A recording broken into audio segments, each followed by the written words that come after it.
Are you ready to break the chains of poverty over your life? Well, the doctor has the remedy. The book, The 10 Commandments to Black Economic Power, is here right now, written by the People Scholar, finance PhD, Dr. Boyce Watkins. Also, buckle your seatbelt because summer 2023 B1, the movie, is about to launch. You definitely don't want to miss that. And here's what you all been waiting for. The All Black National Convention is making a stop in Atlanta. That's right, we coming to the A. October 2023. Make sure you go to boycewatkins.com to get your tickets, or we'll have the link in the description box as well. And if you're about your money, like you better be, right? I need everybody to text the word stock to the number 31996. Let's talk about Kodak, man, because Kodak Black, bro. He was on his live stream the other day, which he goes live frequently, as do a lot of people in the industry. And he was nodding off.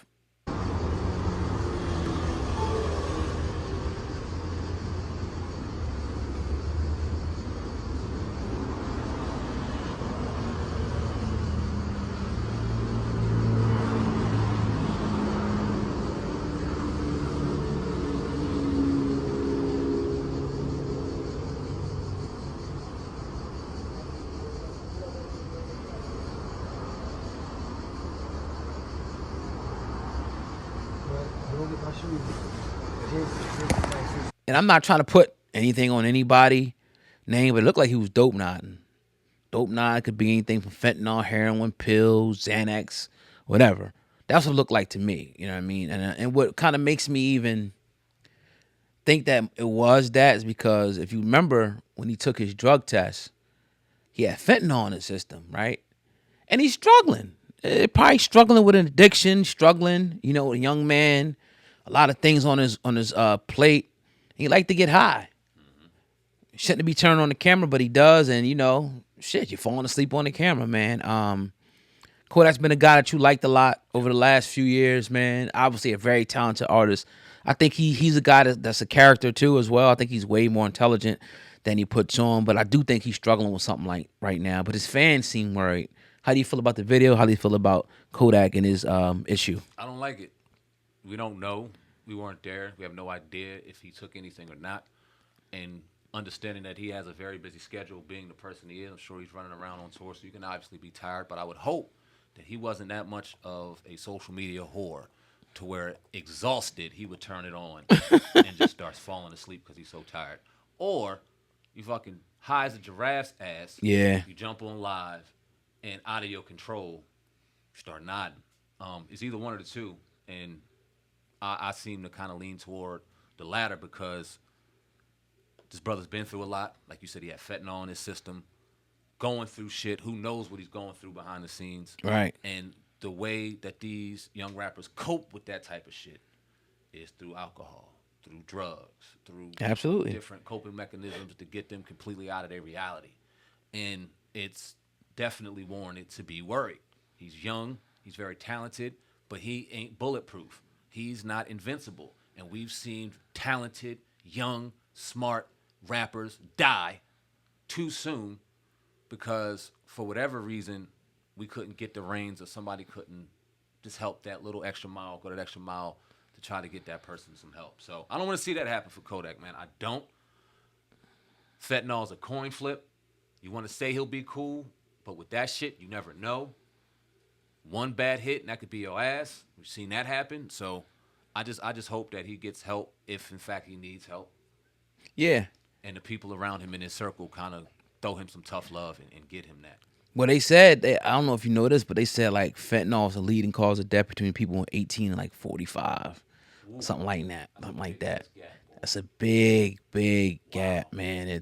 It's almost like a form of chemical warfare. You know, you have your addicts out there, and you know they want to do what they want to do. They never had to worry about really dying. I mean, you can OD off things, anything. You know what I mean? But you got people that's been doing shit for 20 years, and they alive, they smoking crack, whatever they doing. But not now. It's like you get the wrong batch, and you could really, you know, be dead. But then again, I'm also hearing, because I know of people that work in like clinics and things like that, right? That's what they want. Like, if it ain't got the Fetty, they don't want it.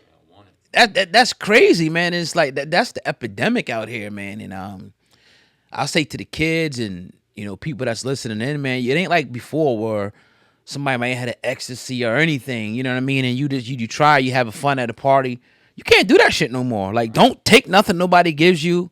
Don't even take anything at this point, man. If you ain't buying it from like a dispensary or something like that, you gotta be very, very careful because now it could cost you your life. That's crazy, man. No more recreational front. Yeah, especially the youth. Yeah, man. They got colored pills and shit out there that look like candy. Man, come on, man. It's crazy. It's scary. Very scary. And it's nothing we could do about it, but Nope. try to game as much as we can and just be careful. You can't go out to a party no more and grab whatever. Nope. You know what I'm saying? And chill and thinking you good because that could be your last. You can't go out and grab a bag of bud from somebody that you don't know because you never know what's in it and that could be your last. That's crazy. It's very different than it used to be. You know what I'm saying? So, yeah, man, just game and be careful. I know I'm gaming. You know what I mean? My teenage son on that shit. Like, and it's almost to the point where you gotta just kind of break the barrier and it's like, yo, if you want to smoke, if you're thinking about doing something, just come holler at me. Yep. Real Come shit. holler at me. We'll talk about it. Whatever.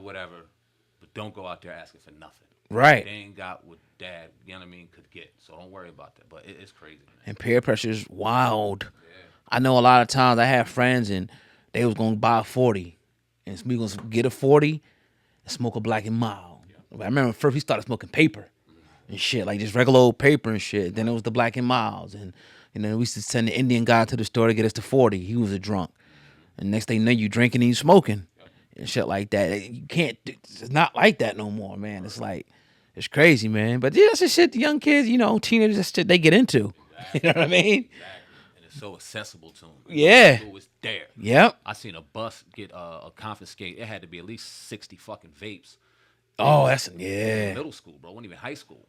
Damn. 60 something vapes sitting there. Everybody was vaping. So Yep. shit wild, bro. It's deep, man. But your Kodak, man, what's the best for the young brother? He should really go try to get some help right now. You got the resources. Try to get some help if that indeed is the case. I will probably say yeah, but you never know, man. Yeah, you never know. Hopefully it gets better, man. But moving on, Michael Orr. We interviewed Michael Orr a couple years back. If people don't know who Michael Orr is, he was the main focal point of the movie Blindside. Came out a couple years back, maybe about 10, 11 years ago now. Right. Leanne Tui, she was played by Sandra Bullock. I think she got an Academy Award for the role. That movie did absolutely amazing numbers, gave highlight to the story of Michael Orr, and highlighted these two people, these two saints, in Sean and Leanne Tui. Well, it comes out a couple days ago now. Michael Orr said that was some bullshit. Damn. Didn't happen. They did not adopt me, and now they've made millions and millions of dollars off my story with it not even being true, and I haven't received a dime. Now, he talked about it a little bit on our platform. He didn't go into depth like this, but he said the movie wasn't what it portrayed to be. Right. He basically said that in a nutshell, that shit wasn't the way it really went. But what do you think about this, man? This is crazy that we got to talk to him and talk about this in particular, and now years later, we see this coming out. Nah, yeah, it's crazy as hell. It definitely is crazy as hell. Like I said, we did that interview. We never thought that it would, get that type of attention because at first it didn't. But like sometime last year, it started really catching attention. But he's pissed off about it. And I think if somebody's doing a movie about your life, you should be entitled, to some type of compensation, for it, especially if it wasn't all the way true. So I hope that he gets what he's looking for. I heard they said he tried to file a lawsuit or something, I think, before he made everything public and all that. But I don't know, maybe we could do a follow-up interview with him and talk more about it. I actually didn't see that movie.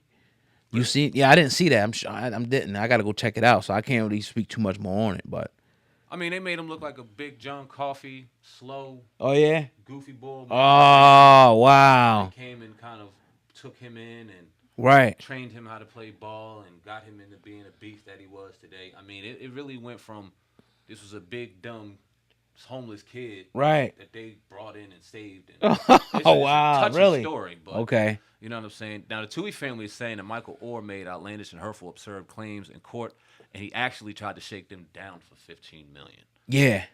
Now, is it there's always three sides to every story. One side, the other side, the truth, somewhere right in the middle. But yep. Do you think that Do you think that there could be a case, and I'm not saying that he's lying by any stretch because he said it years ago that it wasn't what it was supposed to be, Right.